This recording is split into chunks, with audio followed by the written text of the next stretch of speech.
Okay, let's see if we can take something incredibly complex and make it really simple. Because I guarantee you, if you do a web search right now on why are prime lenses better than zoom lenses, you will come up with nothing. Nothing. Absolutely nothing. Well, I take that back. You'll actually come up with a couple descriptions. The descriptions that you'll come up with will all be the same. The descriptions for why prime lenses are better than zoom lenses in general. Obviously, this is not accounting for poor glass or poor old crappy lenses, but in general. Okay? As a generalization, why are prime lenses better than zoom lenses? Okay? It is not due to the focal length, it is due to the amount of glass in the lens. Okay? While it is true that certain zoom lenses have excessive distortion due to the capacity of what they're, like some super zooms or ultra zooms, say 28 to 300, or like the Tamron 70 to 200 to 2.8 VC lens, which is extremely sharp but produces very flat images. So why is it that prime lenses are better than zoom lenses? Talk about an insanely broad type. You thought the zone system would take 100 videos to explain. This would take about 1,000 videos to explain. There are a lot of reasons, and you're not going to find any answers out there except that you'll see someone say something like, well, prime lens has a fixed focal length, the prime lens has less glass, and therefore there's less distortion. But these are descriptions, okay? And descriptions are for children, okay? Descriptions mean nothing. It's like, son, why is that guy over there fat? Well, he's fat. It's like, well, why is he fat? I don't know why he's fat. You know, but to describe something and explain something is what separates out observation from comprehension. And you're not going to find a single person out there. You're not going to find it from Nikon on their website. You're not going to find it from Canon on their website. Of course, Canon and Nikon also do not want to say, well, you know, our expensive zoom lenses are crap compared to our expensive prime lenses. They're not going to talk about that. They will talk about nanoparticle coating on the glass, which helps in ghosting for maximum light transmission, least amount of reflectance, and they're going to also talk about ED glass, extra low dispersion glass. But what is the secret? You're not going to find Canon or Nikon actually talking about why ED glass works, but they're just going to talk about that it converges the blue spectrum and the red spectrum at a single point. Now, it's actually a secret recipe that both Canon has and Nikon has and everybody has. They're not going to tell you whether they've included zirconium dioxide or calcium fluoride or titanium dioxide or lanthanum oxide or the combinations thereof or the density that comprise up some of the ED elements in their zoom lenses. Now, extra low dispersion glass has a dielectric property of either low dielectric permittivity and high magnetic permeability, which would be non-ED glass, where ED glass has a low magnetic permeability but high dielectric permittivity, which means that the convergence of the light, as I have an example up here, here's ED glass where we have red and blue converging basically at the same point. Now, what makes this up is that the silica that is actually making up the glass, and it is actually glass, has this is the secret recipe. This is stuff that Canon or Nikon are never going to talk about. Now, people know, very few people know what is in it. Now, so far as the makeup and the amounts, parts per million, and the density thereof, whether it's lanthanum oxide, zirconium dioxide, or calcium fluoride, or titanium dioxide, these are like the secret recipes that Nikon and Canon and everybody keeps secret. And this helps keep element count lower, it reduces chromatic aberration, and lens design actually is as much an art as it is a science. But there's something that no lens designer out there knows about because they don't learn this stuff in optical school. Everything in the universe is fields, okay? You know that? Well, maybe you don't know that, but 100% of the universe is fields. Fields and fields only. And we're talking about light here. And if there's anything we're talking about fields, more so than light, then there is nothing. Let's just talk about light. This is all we're interested in. When it comes to why prime lenses are better than zoom lenses, we have a lot of different factors here. Glass is a killer. If I haven't already shown you the Leyden jar experiment video link, ask me for it or I'll post it in the video. Glass is a dielectric capacitor. These are the reasons why Canon and Nikon add lanthanum dioxide, titanium dioxide.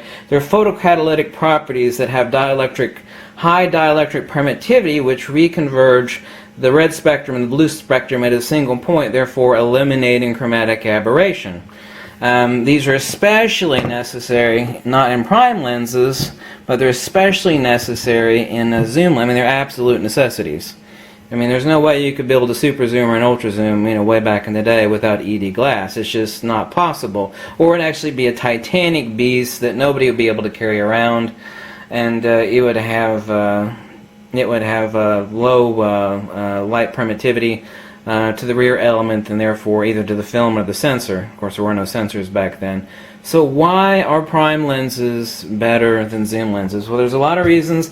One has to do with magnetic permeability, the other one has to do with parallax and binocular disparity, diffraction, electromagnetic retardation, which has to do with coherency, also has to do with ED glass and what its dielectric permittivity is. When you read about, not nanoparticle coated glass, which has to do with ghosting and maximum light transmission, but low ED glass, the glass that allows for the maximum amount of convergence between red and blue spectrum, we're talking about the coherency of the permittivity, the dielectric permittivity. I don't know if you know this or not, but blue light is more energetic. When you start heading towards the blue end of the spectrum, this is the stuff that will fry the back of your retinas, give you UV light, all the rest of it. The higher frequency light has higher capacitance. I mean, red light down towards the UV, or down towards the red end of the spectrum, obviously has less power. The amount of power is directly in EV. The amount of power in EV, if you want to be strictly scientific about it, you're going to type in frequency EV. You can do your own search on that. There's only so much you can discuss in 1 or 2 videos.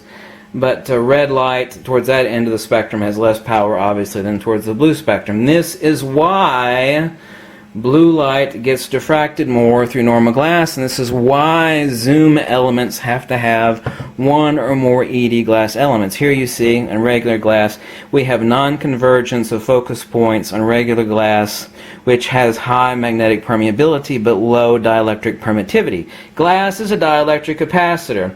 When your microwave dish, your glass dish would explode in the microwave, okay? That wasn't due to heating. That was because of the EM that shot out of your microwave. They've since improved the composition of the same way Nikon has improved ED glass. They've done microwave-safe clear glass bowls with additives the same way Nikon has done with these, so that they don't build up as capacitors. The same way the old glass insulators on the power lines.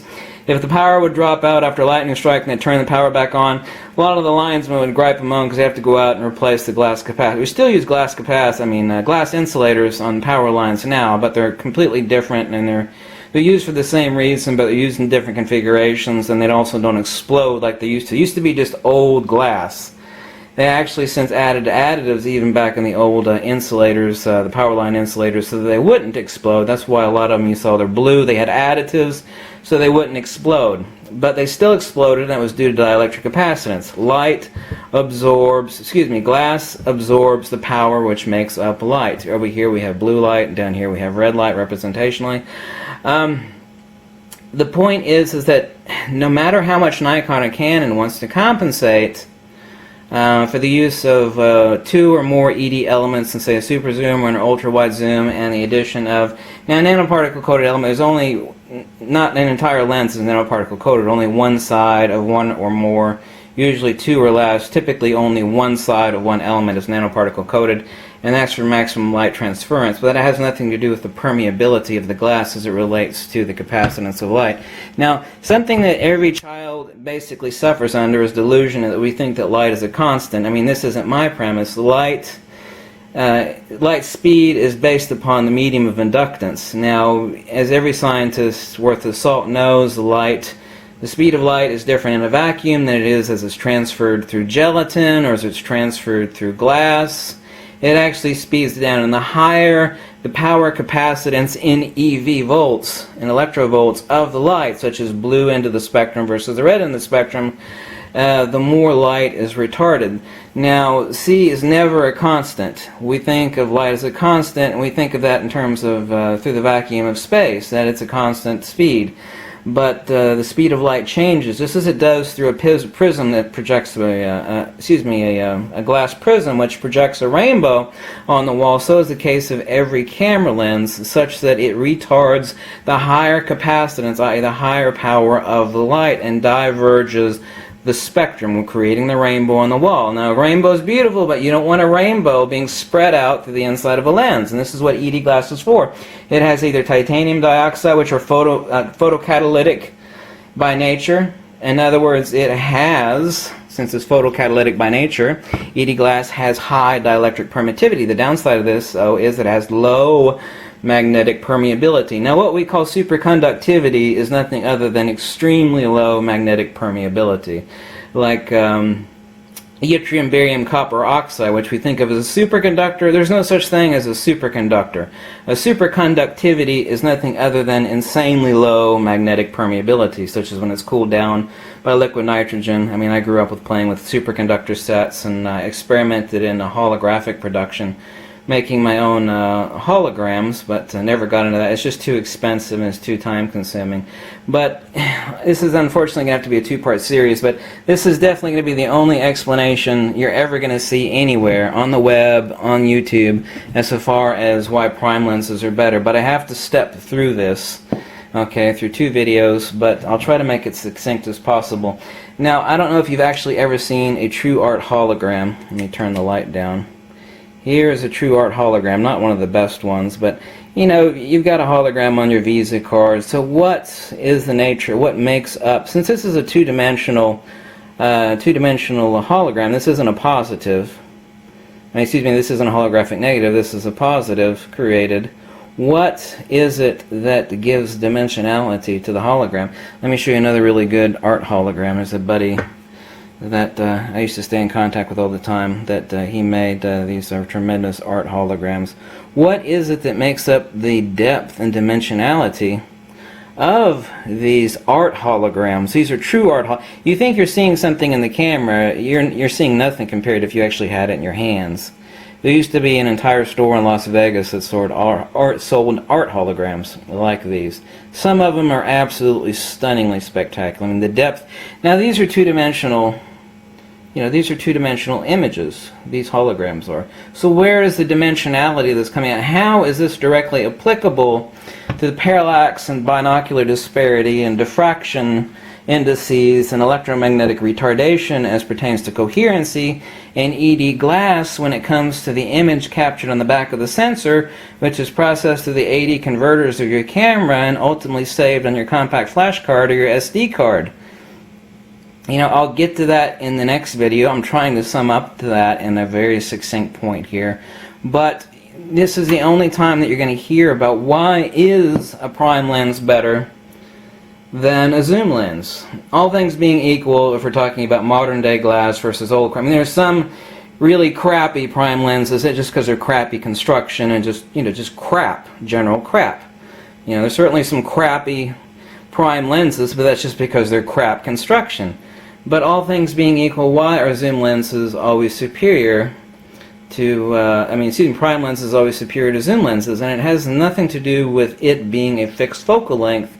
Reciprocally, that is true, but that's owing to the fact that zoom lenses have to have adjustable aspherical elements, and they have to have ED elements, and they have a lot more lens elements in general. So why is, for example, so many thousands of you have bought either the 3.5 version of this lens or the 2.8 version of this lens, and you've contacted me, oh my god, I've had zoom lenses my whole life, this thing just makes miraculous images, it's got a little bit of chromatic aberration, but oh my god, I've never made images like them. I mean, I've just heard that over and over and over, which is a good thing. So the question here, which goes on to the next video, is why are prime lenses superior to zoom lenses, and what makes them superior? What's the explanation and not the description? Okay, so let's check that out in video number